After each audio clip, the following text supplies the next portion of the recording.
Hi mates!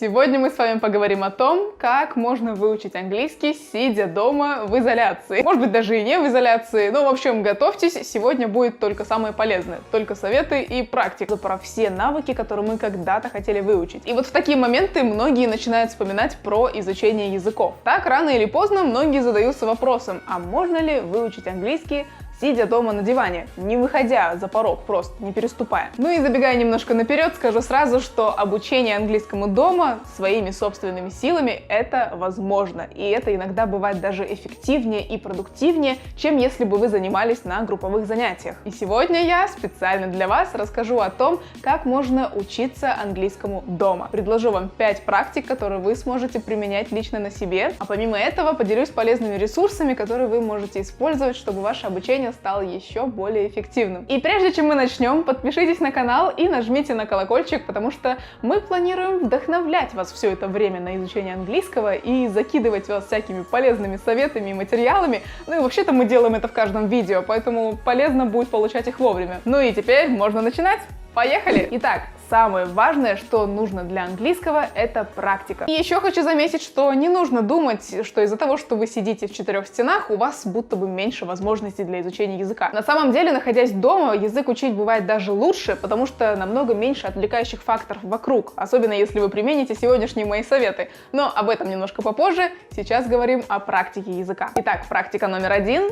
Стикеры. И да, я знаю, что, наверное, каждый уже слышал об этом методе, и как раз-таки из-за вот этой вот банальности его никто не применяет. А вот зря. Для тех, кто не знает, в чем его суть, метод заключается в том, что вы обклеиваете все предметы дома стикерами с названиями предметов на английском. Для того, чтобы вы потом, когда использовали этот предмет, вы видели этот стикер перед собой, видели название предмета, и у вас в голове откладывалась ассоциация, как этот предмет называется именно на английском. Ну, например, вы такие сидите и думаете, что бы такого поесть? Пойду-ка я к холодильнику. Не отрицайте, что вы так не делаете по 100 раз на дню, потому что я делаю.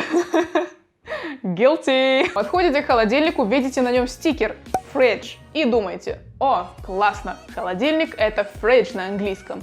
Супер, дайте теперь поесть. Открываете такие холодильник, а у вас там potato, milk, eggs, cheese, bananas, в общем, всякое-всякое, и вот я это все называю, и мне теперь захотелось кушать. Я хочу просто поесть. Суть в том, что, обклеивая предметы стикерами, у вас откладывается в голове ассоциация, как этот предмет называется на английском. И позднее вам уже не нужно будет использовать переводчик, чтобы перевести какие-то предметы. Вы будете просто вспоминать, ага, холодильник, fridge, или бананы, bananas. Хотя это слово сложно не запомнить, да? Bananas. Вы можете также писать не целое слово на стикере, а всего лишь его сокращение, если этого достаточно для вашего обихода. Можно также писать глаголы, как этот предмет применяется и что с ним можно делать. Вообще разгуляться можно, так что используйте этот метод по полной. И переходим к практике номер 2. Это ваше самое любимое кино и сериалы на английском. Об этом часто говорят, но сегодня я решила не просто рассказать, а именно объяснить, как правильно смотреть фильмы на английском, чтобы это было для вас полезно. Просто включить рандомный сериал на английском и потом ожидать, что после его просмотра вы как-то прозреете и сразу же выучите весь лексикон, который был назван в сериале, ну, это довольно самонадеянно, должна вам сказать. Кстати, вот из-за подобных попыток люди чаще всего разочаровываются в изучении английского по кино и сериалам, потому что не все выходит с первого раза. Сериал или фильм необходимо найти именно с английскими субтитрами, чтобы вы потом при любом незнакомом слове могли просто поставить фильм на паузу, посмотреть, что это за слово, перевести его и запомнить. Также нужно учесть, что речь англоговорящих не всегда бывает понятна, поэтому субтитры здесь уже служат для вас такой некой подстраховкой.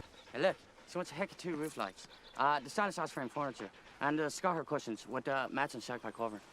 Okay. Right. It's just terrible parcel to the Periwinkle Blue bags.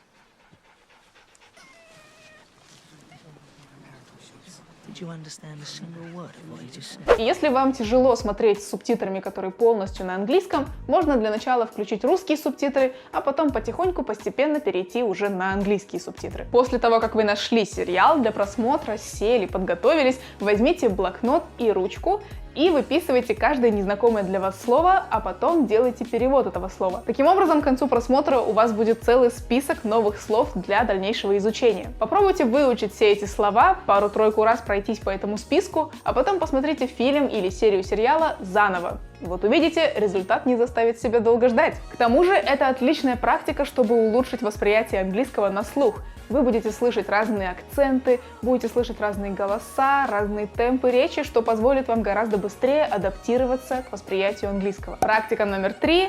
Чаты и видеочаты с иностранцами или с любыми другими желающими практиковать свой английский. Обратите внимание, что не обязательно использовать именно видеочаты. Здесь подойдут любые чаты, где вы можете найти англоговорящего человека и завести с ним разговор. У обычных, то есть текстовых чатов, есть множество преимуществ. Во-первых, они отлично подойдут для стеснительных людей, которые не с первого раза могут заговорить с незнакомым человеком или которые боятся выпалить что-то несуразное во время речи. А когда ты переписываешься, у тебя есть возможность корректировать свое сообщение, ну или, по крайней мере, сказать, что это у Т9 плохой английский, а не у тебя. Во-вторых, когда вы переписываетесь с человеком, у вас есть возможность отвечать ему в течение дня. И у вас самих, и у вашего собеседника по переписке могут быть другие занятия, чтобы их делать, поэтому в течение времени они будут вам отвечать, и вы будете отвечать, и таким образом у вас могут появиться новые темы для разговора, что тоже круто. В-третьих, желающих пообщаться в чатике нейтивов больше, чем в видеочате, потому что даже если вы думаете, что вы один такой, кому стыдно говорить на камеру,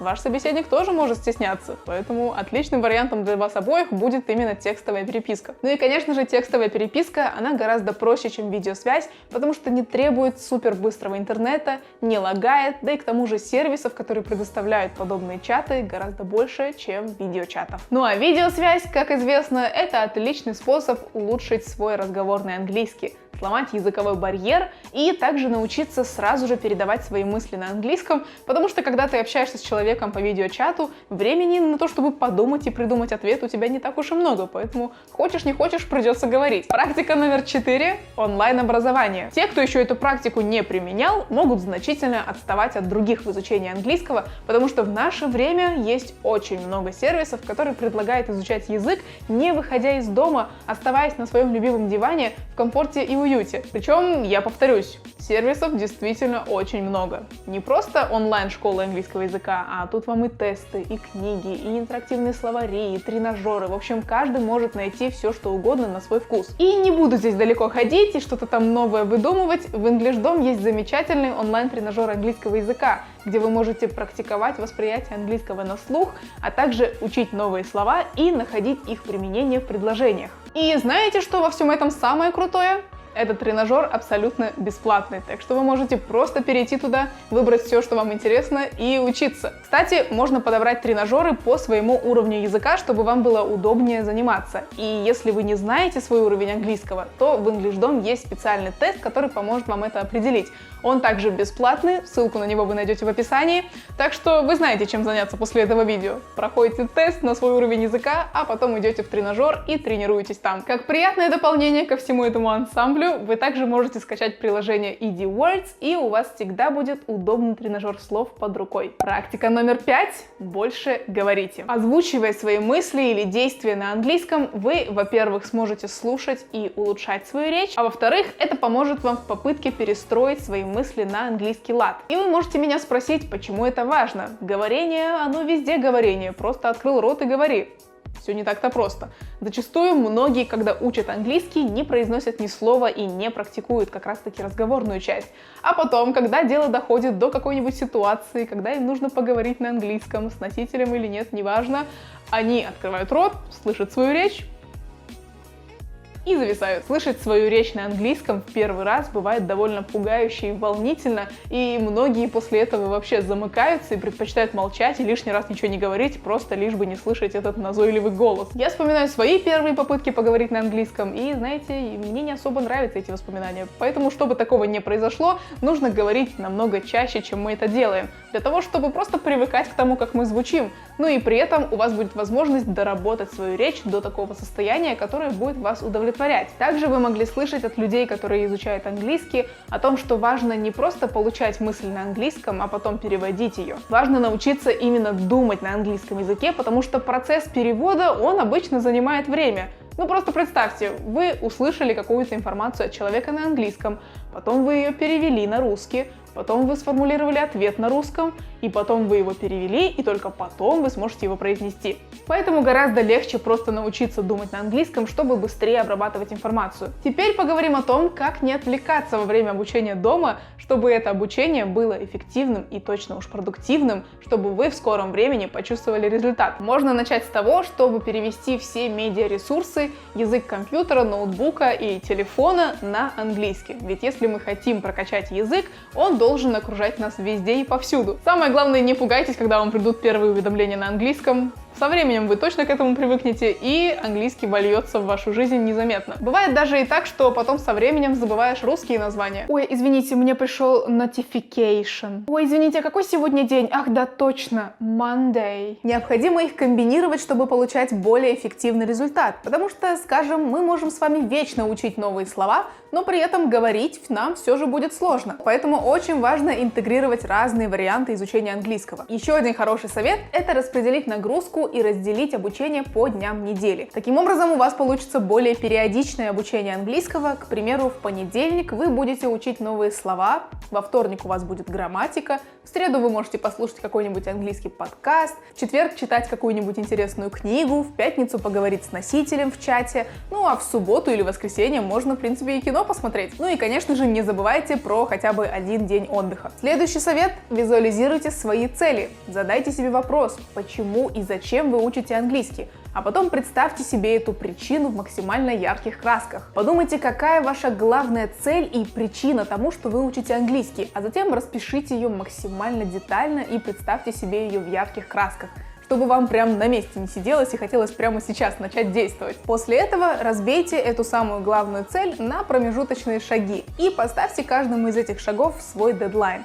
Таким образом, ваша цель перестанет быть какой-то абстрактной, непонятной, и у вас получится уже такой максимально четкий план действий. К примеру, вы хотите за год выучить английский, чтобы потом по итогу сдать IELTS. Значит, разбиваем их на подцели. Смотрим, какие у нас компоненты есть в этом экзамене, что нам нужно подтянуть для того, чтобы в итоге сдать этот экзамен успешно. Затем мы разбиваем эту цель на подцели. Допустим, нужно прокачать каждый скилл, который нужен для IELTS. Это у нас говорение, чтение, письмо и слушание. А после этого вы можете эти подпункты разделить на еще более мелкие задачи, таким образом, чтобы это казалось более выполнимым. Ну и, наверное, самая приятная часть всего видео – не забывайте себя поощрять.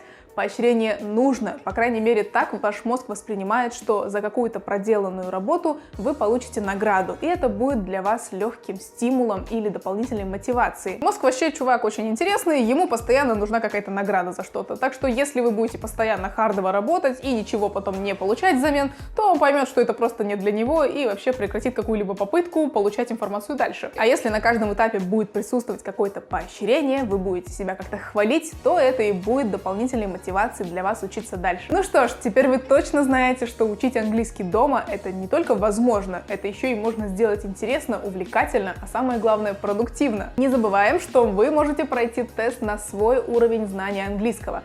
И это поможет вам определить, какие скиллы вам нужно будет подтянуть, ну или просто определить новую цель, какого уровня вы бы хотели достичь дальше и что вам нужно для этого сделать. Поэтому переходим по ссылке в описании и проходим тест. Ну и, наконец, участвуйте в YouTube-марафоне от EnglishDom, где вы можете выиграть целых 5 уроков с преподавателем по Skype. Условия там максимально простые, участие очень легкое, поэтому переходите по ссылке в описании и узнавайте всю подробную информацию и регистрируйтесь. Ну а я с вами прощаюсь, до следующего видео. Bye!